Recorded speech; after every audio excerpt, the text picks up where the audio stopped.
What's up, guys, and welcome to another episode of the Powerhouse Mentality Podcast. I am your host. I am Caitlin Kenneth Smith, and today we're going to talk about a disorder that's plaguing our world, and that is Give-Up-Itis. And this is actually a real thing, so I don't want you to think I'm bullshitting you, because remember, we keep it real on the podcast. I don't bullshit you because life is too short to throw around bullshit, and I'm not about that life.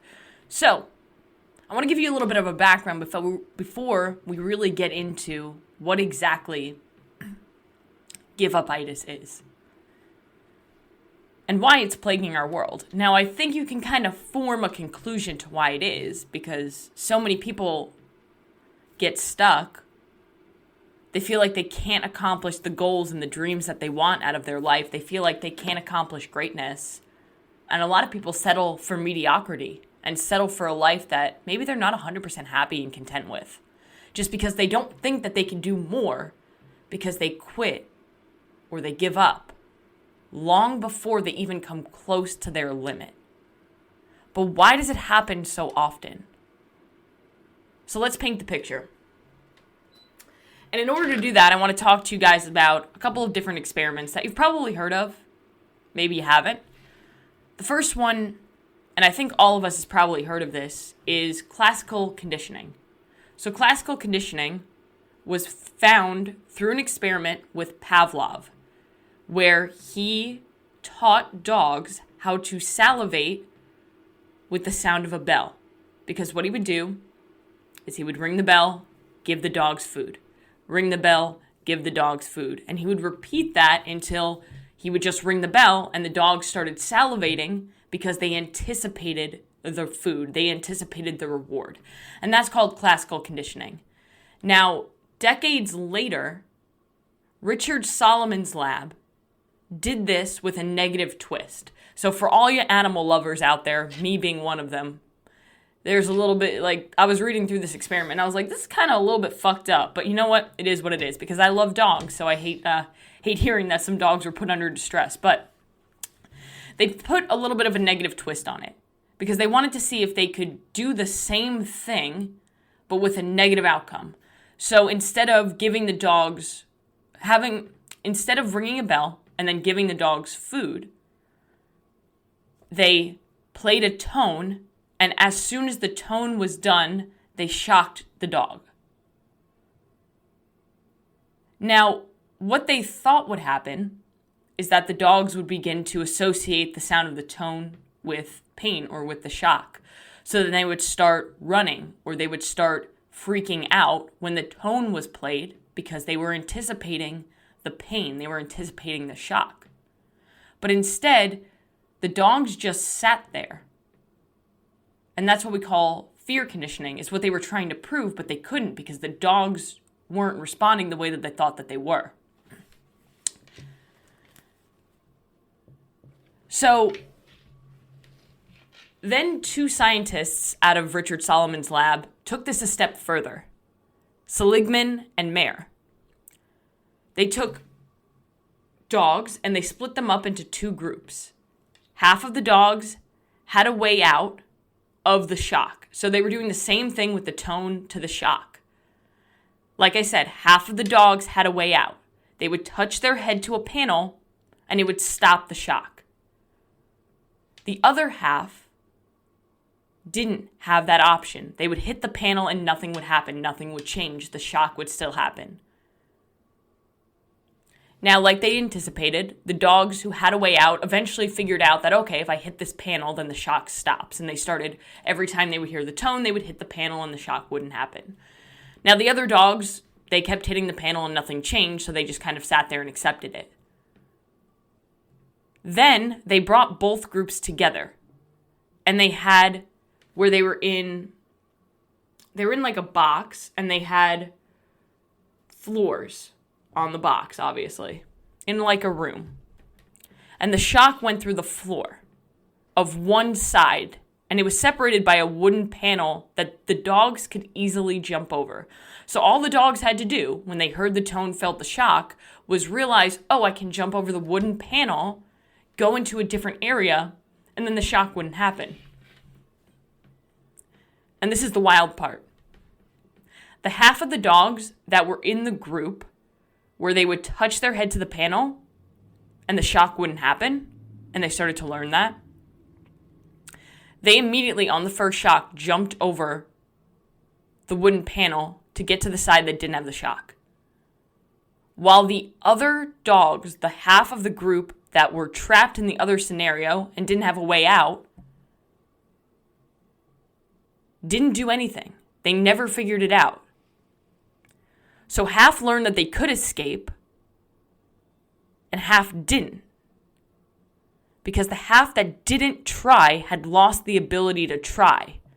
And that's what we call now as learned helplessness. The pain and the suffering was outside of their control. So they had no power over the situation. So why even try? They kind of just sat there and took it. And humans act the same way. When control and choice are taken away, we kind of act like helpless dogs. We lose the ability to try, and we kind of go to the conclusion of, well, what's even the point of trying? So what we need to do is we need to develop the tools to navigate through discomfort, and we do that through developing purpose. Now, in the year 1606, the Jamestown colony was settled, and for the first year, 38 out of the 105 men who came over died. And they died because of despair, isolation, starvation, loneliness, and they didn't anticipate it to be as difficult as it was. After that year, John Smith, who we all have heard of from Pocahontas, John Smith came over and he came up with the philosophy of work or starve. And during the next year that he was in charge, where he had this work or starve philosophy, where he made each and every colonist work on the farm for 4 hours a day, only 7 men died that year. But the first year, why was it so different? Because their desire to live wasn't strong enough when they became helpless through watching so many other people suffer around them. They lacked purpose. And when John Smith gave them purpose through work, their strength developed and the desire to live was improved. You see this also with dogs. I'll use my Great Pyrenees as an example. If dogs don't have a routine, they tend to kind of lose their shit and kind of be a little bit destructive. And for a lot of breeds, that resorts in digging holes in the yard. And again, humans are the same way. Without purpose, without routine, without structure, we start digging holes in our own life. Now, in 2018, John Leach coined the term Give-Up-Itis. And he created 5 stages of it. The first one being withdrawal, the second one being apathy, then loss of emotional response, lack of response to external stimulus, and then psychogenic death is the final stage. And it could be actual death, or it could just be death, psychological death, where you really lose the purpose to live, but you're kind of still living. There's this quote by Benjamin Franklin that I love, and that fits perfectly in this scenario. And it's many men, many people die at the age of 25, but aren't buried until they're 75. So psychogenic death doesn't have to mean actual death. It can mean listlessness. And listlessness is the feeling of having no energy, no enthusiasm, and unwilling to do anything requiring effort. And we see this way too often in the world that we live in today because we have so much shit going on in our world. We are always expected to be constantly on, constantly connected at all hours of the night. Most people don't just work a 9-to-5 job, even if you are at work from 9 to 5. You're expected to answer emails, answer customers, answer coworkers or bosses. After hours, you always have to be on. You always have to be connected through social media, through all of these different outlets, through your cell phone, everything. And so many people believe that we have to grind endlessly in order to reach the goal. And we become overwhelmed at work. And if we become too overwhelmed at work to the point that our performance suffers, then we get concerned that we can be replaced.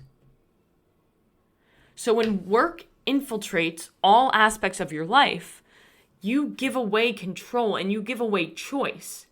And no matter how many times you press the button for help, like the dogs did, nobody came. Nobody's coming. Nobody's coming to help you. You have to give control and give choice back to yourself in order to help yourself.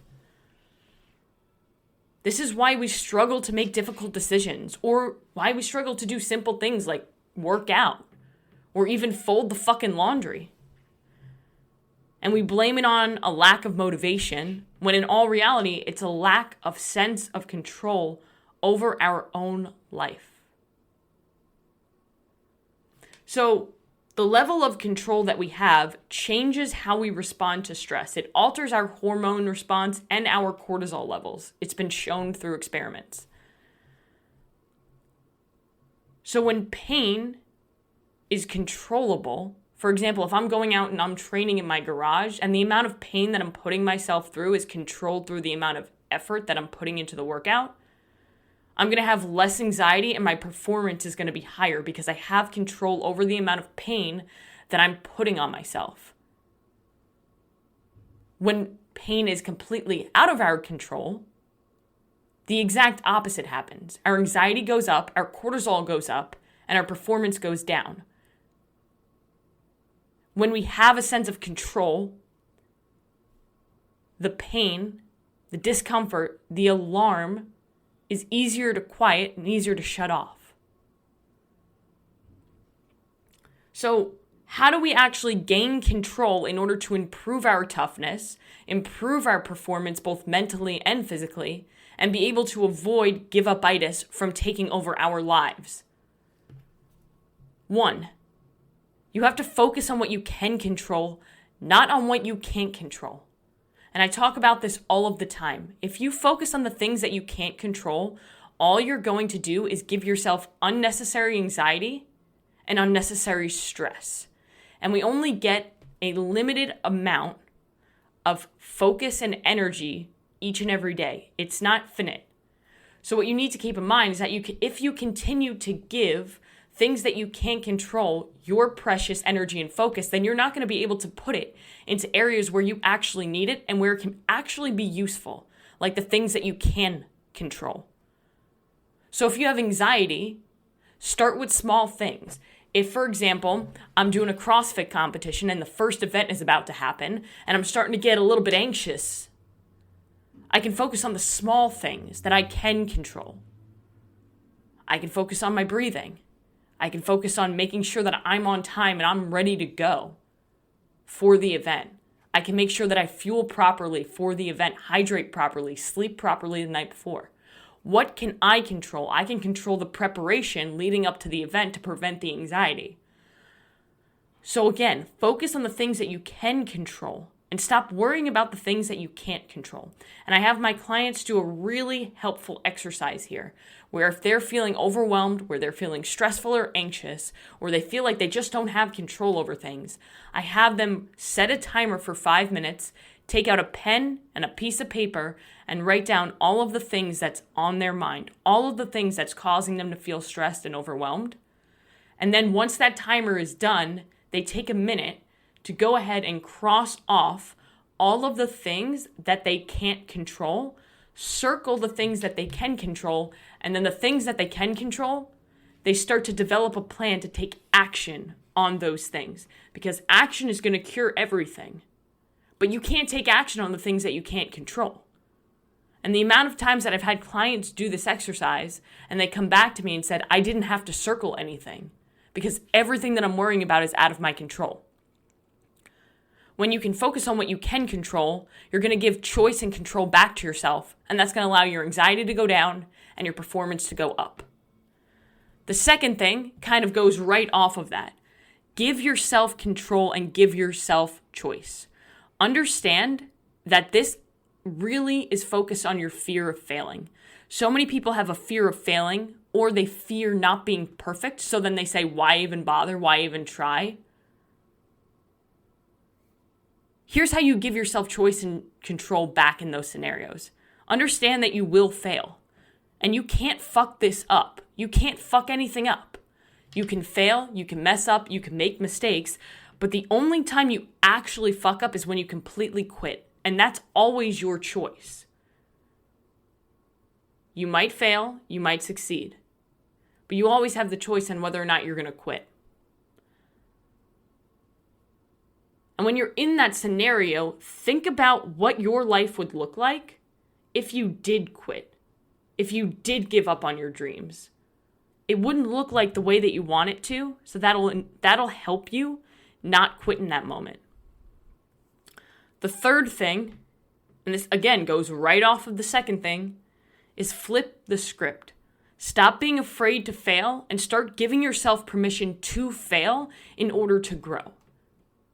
I spoke about this a couple weeks ago on the podcast when I spoke about lessons from training, and how I had a moment in my training where my coach called me out and said, "You didn't fail yet, you just wanted it to be easier." And I said, "You're fucking right." And now I go into my training sessions and I understand that, like, hey, I'm giving myself permission to fail, but not permission to quit. If I fail, great. Lower the weight, move on. But I'll never truly find the limit, and you'll never truly find the limit until you give yourself permission to fail, because then you see what you're truly capable of. Be yourself. That kind of goes right into flipping the script. Be who you are. Don't try to be anybody else. And the final thing that you can do is you can do some rituals. When you're going into something where you need to perform at a high level, do rituals because they help you set the tone and put your mind in the right place. For example, whenever I go in for my training session in the garage, I do the same, I don't do the same 10-minute go wad, but I do a 10-minute go wad. I do 3 minutes on the assault bike, and then I do some different squats and push-ups and band variations. But I have the same music always. I kind of cycle through it. So I went through a phase where I put on Rob Bailey, and then now I'm going through a phase where I put on the Chainsmokers, and I always just have that music getting me into the right state of mind. So if you're somebody who struggles to get into the right state of mind, make sure you're doing rituals to help you get there. So the purpose of this episode of the podcast is to help you guys understand that so many people give up. And they give up because they lack a sense of purpose and they lack a sense of control and choice in their life. However, you're always in control of this. So when you gain control and you give yourself control and choice and you focus on what you can control, not on what you can't control, you're going to be able to improve your toughness, improve your performance, and become the best version of yourself. So go out today and do one thing that's going to take you one step closer to where you want to be.